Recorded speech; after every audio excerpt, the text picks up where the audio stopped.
What's up, and welcome to DFS Today with me, Dan Dorrett. I hope everyone out there had a great weekend, enjoyed some basketball, enjoyed the good weather if you were the good weather was. If the bad weather was, I hope you enjoyed some time inside doing stuff that you like doing that way.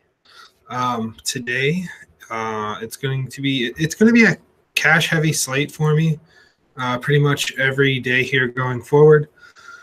Just for the simple fact that you got to play what you know. It's getting to that point in the season where we don't know what we're going to be getting with some of these guys. So we need to take advantage of what we do know. This is not going to be position by position. This is player by player. This is as I was going through and I was making my notes. I just wrote players down that I liked. I went through it that way today. I switch up my research. I don't do it the same every day. The way I see it, if you do your research the same every day, then you will become stagnant. Same players will stick out to you, and you will become not bad, but it will not be the ideal situation for you each day. If you are new to the stream, I want to remind you, if you are new to DFS, now is a great time to jump in. Go on over to the Hoopball website, sign up for DraftKings through the Hoopball website.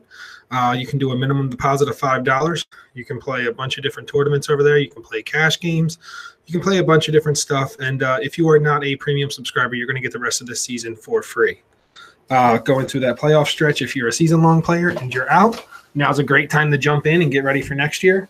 If you are a everyday player and you're just here checking in to see what we got going on, welcome aboard and thank you for joining. I'm going to jump into this. I'm just going to give you guys this breakdown right away, one by one, through the players. First guy on my list, favorite play of the day, it's going to be LeBron. If I am paying up today. I'm going to be paying up for LeBron over Westbrook and Davis and Cash.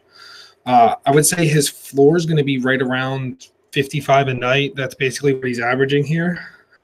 He's playing up in pace against the Suns. He's playing up in pace against the Suns. I'm expecting him to be on triple-double alert after the first quarter. I think he could easily have a triple-double before the half. He's not going to let this team lose 3 road games in a row, especially against the Suns team. LeBron will be out there ready to play today. But I think this is going to stay close, and I think that's going to mean at least 35-plus minutes for LeBron tonight. So if he's playing 35-plus minutes, he's going to be worth the price. Paul Millsap, he's in the 6K range tonight on both sites. And he's right around the 30-minute mark for his minutes. So he's close to a full run. At full price for Millsap, he's about an 8K guy. That's what we're going to see him to be. That's what we saw him to be earlier in the season. High 7, low 8K guy. He's getting about 85% of his normal minutes. And you're only paying about 75 to 80% of the price of what you would get. So when you look at that, that's a plus. That's a win-win. And it's the biggest pace jump for any team tonight, the Nuggets are. So I definitely expect him to have a good game tonight. Since Boogie went down, Drew Holiday's been the number 2 guy. I'm just going to keep going, guys. If you have questions, please throw them in chat. I'll get them answered for you. Whether it's season long or daily or DFS related, I will get that answered for you. Drew Holiday's been the number 2 guy. He's returned. He's given you 45 fantasy points in 4 out of the last 5 games. That's about a 5.5x return, which is right about what we need for cash for him to reach value today. If you guys can hear me out there, please let me know. I actually just realized I cannot hear myself. So that's not something that's normally good. Sorry about that. I'm going to get back into the flow of this. He has 50-point upside, which is he has 50-point upside. So you're going to be looking at 6 to 7x in that range for him tonight. And his usage has just been going up. So Drew is one of the other guys that I'm interested in tonight. Another guy, I guess I should try to speed this up a little bit. Kyle Lowry, in his 6 games against the Nets that he plays, he has not had below 44 fantasy points. He's mid 7K, so that's about 5 to 6x return on his own. He easily has 50-point upside, so I think he could easily go for 7 or 8x. I think thank you, Dan, and thank you, Dwayne, for letting me know that you guys can hear me. He can easily go for anywhere from lost where I had myself.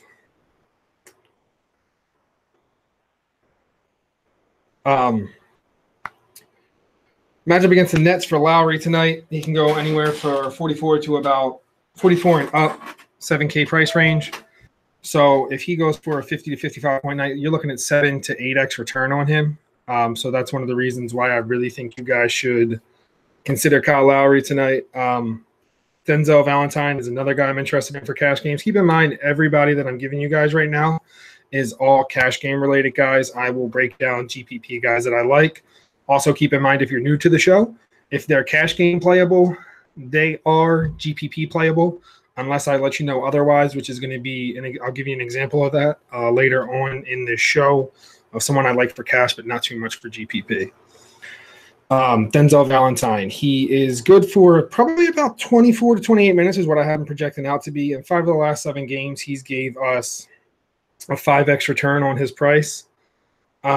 And he's low price again today. I expect him to give us at least 5x return again today. And on top of that, he's been giving us 7x or better in 4 of those last 5 and 4 of the last 7. So we have that as well. The floor is pretty safe. He has the upside to go above. I like Valentine a little bit more for GPP, but if he fits in my cash lineup, I'm absolutely okay with that as well. Moving on, if Aaron Gordon's out, this next guy is relatively good. He's someone I like tonight. I have not seen any definitive news on Aaron Gordon up to this point. This guy is Jonathan Isaac. So if Gordon's out, Jonathan Isaac is cash game playable for me today. I don't expect him to play 30 to 35 minutes, even if Gordon's out. I expect him more so in the 20 to 25 range. And he's only at 3,700. So he can help you get a guy like LeBron, a guy like Lowry, or even a guy like I'm going to talk about here shortly in Embiid. He can help you get to these guys in cash.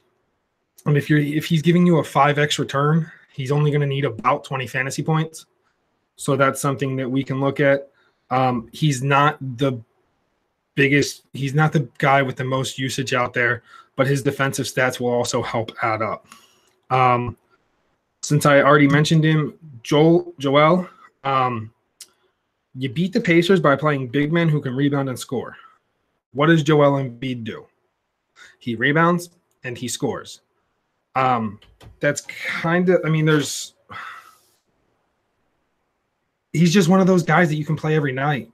There's not much else I can say. It's a good matchup against the Pacers based off of the way they play. I expect him to go for, he's easily going to double-double here. I expect it to be a high double-double.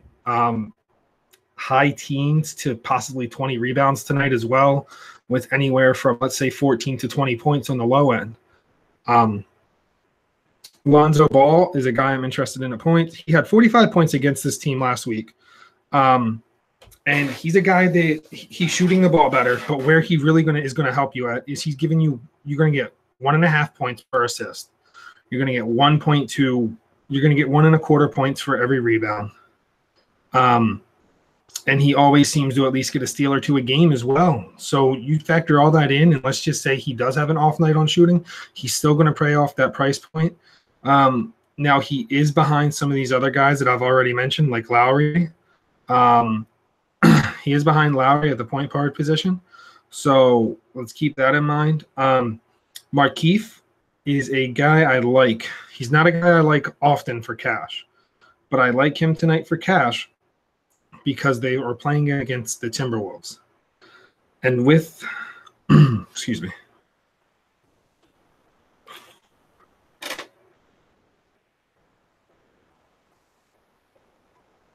The Timberwolves play big. So a guy like Morris is probably going to see somewhere. He's going to see more towards the top of his minutes tonight compared to being down towards the bottom. So that's something that we need to keep in mind when we're playing against some of these other guys with some of these bigs that don't get a ton of run. He's the third scoring option between Porter and Beal right now. I'm expecting him to, I think he can easily give us an upside of a 6 to 7x return as well. And That's basically 30 to 40 fantasy points. So that's not out of the run for a guy who's the number 3 scorer and is going to be getting a lot of run.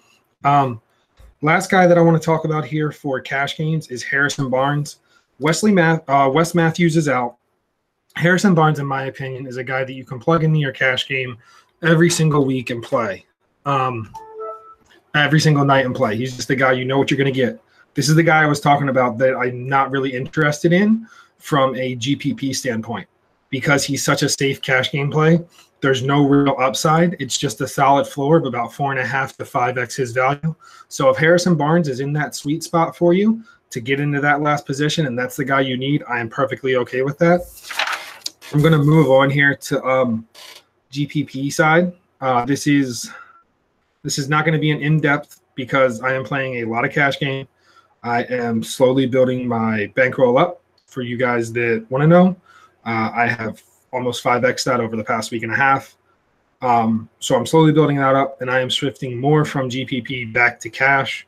There's a possibility later on in the season that I will switch back to a GPP, but right now I'm definitely leaning more towards cash because it's just been working well for me. And if you guys have been here, you guys are here tomorrow and Thursday as well, you're going to get the same great knowledge, and I'm going to drop it down on you again. But for GPP, Rubio is a guy I'm interested in at 7.5K on FanDuel. His minutes are up, his shots are going to be up, and the biggest thing is here, their backup point guard, Nato, is out. So I expect him to get a lot of minutes. He's going to see a lot of run. Scott Aransky, I expect him to get 30-plus minutes tonight, and Jeff Teague's defense is bad. There's really no other way to kind of describe that. It's just really bad defense. Devin Booker coming in at 8.2K. I'm expecting him to get 30 to 40 minutes. He's going to get up at least somewhere in the high end of 25 to about 30 shots.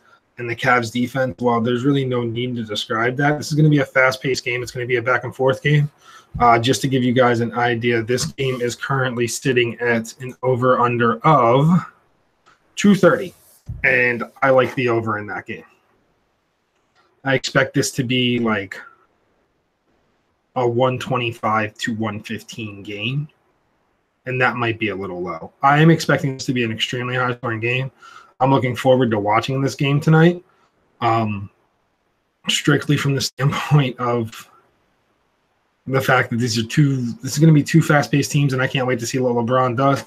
And I do know that Devin Booker is probable to play. He is not a probable to me means definite. And it's a GPP guy, so if you guys are more comfortable with someone else in that price range, I can't blame you. Taj Gibson, his minutes have gone up from the standpoint of since Butler got hurt, Bijalini has moved to the 3. So Taj is seeing more minutes, and he's only coming in at 5.6K. So he only needs about 30 fantasy points tonight to get you a 5x return, which at 5.6K in GPP I'm okay with. The reason why he wasn't on the cash side of it is I just don't – there's just something about it that doesn't feel right to me from a gut standpoint. Looking at the numbers and looking at projections, he makes sense for cash games. But I'm pretty transparent with you guys, so I tell you right off the bat that, you know, if something don't feel right in my gut, I like Tosh for GPPs, but he's not going to make a cash team of mine. Larry Nance Jr., these are the notes that I have for that. The Suns pace, they have a weak front court, and I like him for a game stack standpoint with Booker and LeBron. Brook Lopez, he's been seeing a ton of minutes since the Larry Nance trade.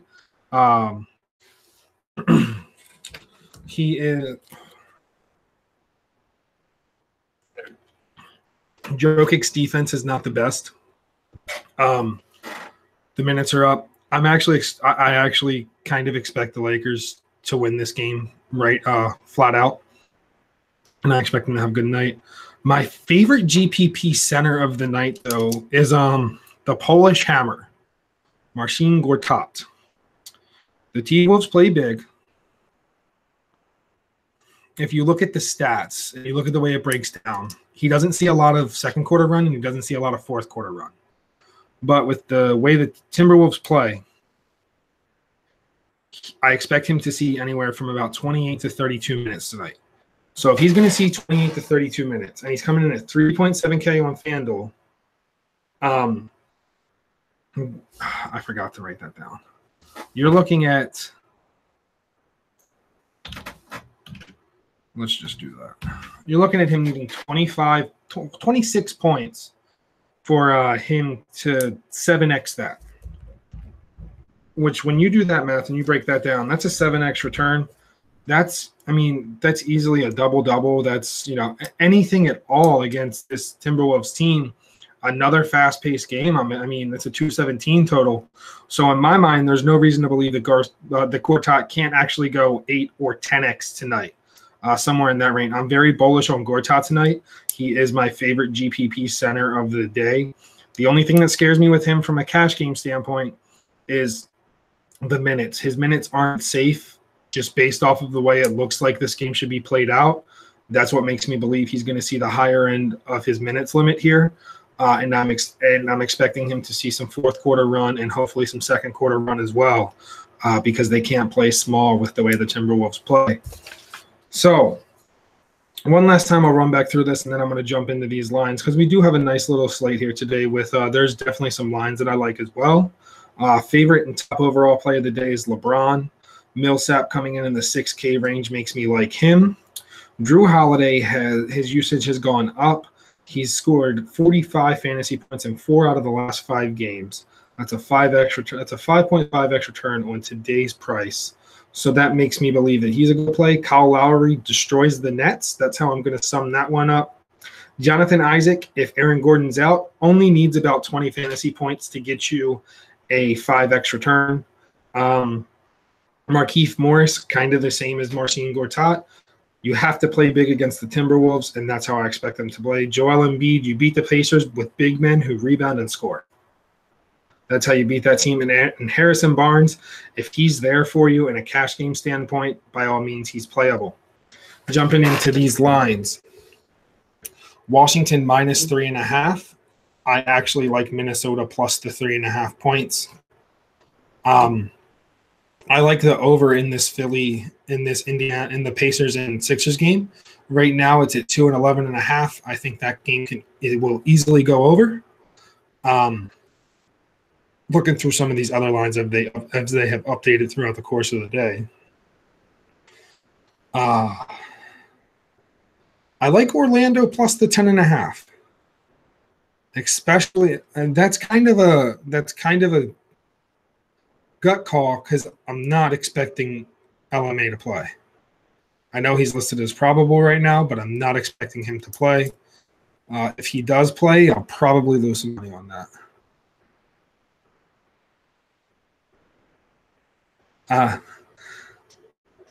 Dan Vespers is on the other side of that Wizards Minnesota game. He has the Wizards -3.5. Yes, sir. May the best Dan win. We might have to get some side action on that one, sir. I like Phoenix plus 7.5. I expect this game to stay close. I know that's not the most ideal thing for me to say because I did. So here's the thing. Here's the thing with this Phoenix-Cleveland game.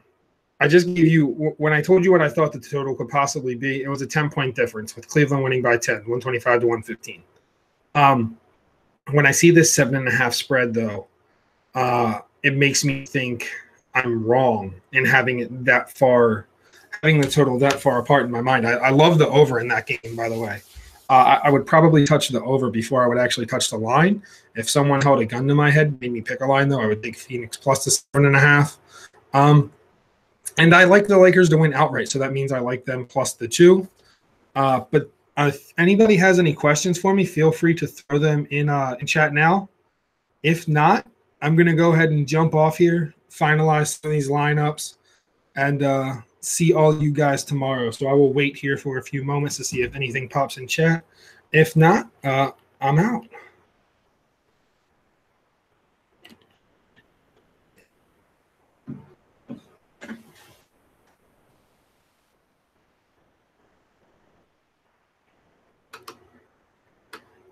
All right, guys. I'm gonna go ahead and go. Doesn't look like I'm getting any questions here in the chat. So I will catch all you guys later, and I'm out as always. Peace.